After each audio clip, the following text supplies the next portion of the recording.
యూజువల్‌గా ఏంటంటే అమ్మ, అమ్మ చాలా గొప్పదని చెప్పుకుంటాం. అందరం మనం అమ్మ, అమ్మ అంటాం గానీ, నాన్న గురించి చెప్పే క్యారెక్టర్ అసలెక్కడా ఉండదు.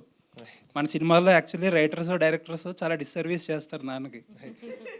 ఎందుకంటే బట్ మీకు అదృష్టం ఏంటంటే ఇందులో మీ డైలాగుల ద్వారా కొన్ని కొన్ని డైలాగుల ద్వారా people are constantly remembered about importance of a father. You should be very lucky actually. Thank you sir. ఎంతో మందికి దొరకదు మెయిల్ యాక్టర్స్‌కి అట్‌లీస్ట్ నాన్న క్యారెక్టర్స్ చేసే మెయిల్ యాక్టర్స్‌కి ఎప్పుడుకో గాని దక్కే భాగ్యం కాదది.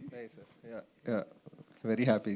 అంటే ఒక తల్లిదండ్రి, ఒక యూనో స్నేహితుల మధ్య, ఒక బావ-మరదల మధ్య, లేదంటే ఒక మాస్టర్ అండ్ స్టూడెంట్స్ మధ్య, ప్రిన్సిపల్ అండ్ మాస్టర్ మధ్య ఇన్ని ఈక్వేషన్స్ని కరెక్ట్ మోతాదులో డెలివర్ చేసింది, రిసీవింగ్ సేమ్ అవ్వడంలో వచ్చే రెస్పాన్సే మాకు ఇంత పరిపూర్ణంగా మాకు అనిపిస్తుంది.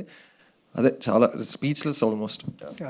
అదే ఏంటంటే మీరు మీరు అచీవ్ చేసింది ఏంటంటే మధ్యలో దేర్ ఆర్ సమ్ కొద్దిగా స్లోగా అనిపిస్తుంది film, there are some issues.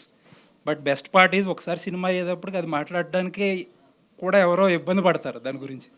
Actually అదేంటంటే అండి, పేసింగ్ అవ్వచ్చు వాటెవర్, ఆ జాగ్రత్తగా కథను తీసుకెళ్ళి ఆ క్యారెక్టర్స్తో మీరు ఉండేలాగా టైం స్పెండ్ చేసేలాగా చేయడమే నందు గొప్పతనం. యాక్చువల్లీ అంత టైం తీసుకున్నాడు కాబట్టే సెకండ్ హాఫ్లో మీ ఆ క్యారెక్టర్స్తో మీరు ప్రయాణిస్తున్నారు. వాళ్ళకి ఇబ్బంది అయితే మీరు ఇబ్బందిగా ఫీల్ అవుతున్నారు, వాళ్ళు విన్ అయితే మీరు విన్ అయినట్టు ఫీల్ అవుతున్నారు. ఆ అచీవ్మెంట్కి మెజర్మెంట్ పర్ఫెక్ట్ మీటర్లో ఉంది.